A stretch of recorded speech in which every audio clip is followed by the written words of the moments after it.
Vladimir Vladimirovich Putin. Russian President Vladimir Putin used an annual address to defend his country's aggressive foreign policy, asserting that national pride and sovereignty are necessary for Russia's survival. I want to stress, either we will be sovereign or we will dissolve in the world. And of course, other nations must understand this as well. Russia annexed Ukraine's Crimean Peninsula in March. That followed the ouster of pro-Russian President Viktor Yanukovych. Yes, we've condemned the forceful government takeover that took place in Kiev in February last year. And what happened? And what we see in Ukraine now? The tragedy in the southeast of Ukraine entirely proves that our position was right. Russia was later accused of supplying pro-Russian separatists in eastern Ukraine with ammunition and manpower.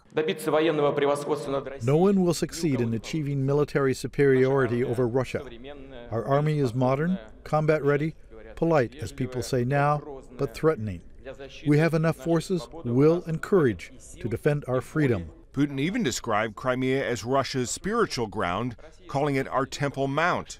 Meeting with Russia's foreign minister and others, Secretary of State John Kerry said the U.S. and other nations support Ukraine's sovereignty and do not seek confrontation.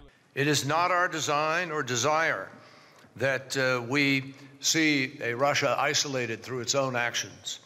In fact, we are convinced that Moscow could rebuild trust and relationships if it simply helps to calm turbulent waters. The speech was closely watched by those in eastern Ukraine. We're worrying about what is happening, and we do not want our nations to be in war. We need aid, and we are asking for it to be given to us. One analyst says the speech shows that Putin is aware of how high the stakes are for himself and his country. It is a speech that stands out.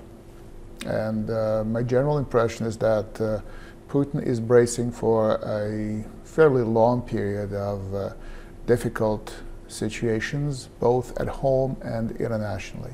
Russia is expected to enter recession next year, partly due to tough international sanctions in the wake of the Crimean takeover. Matt Friedman, Associated Press.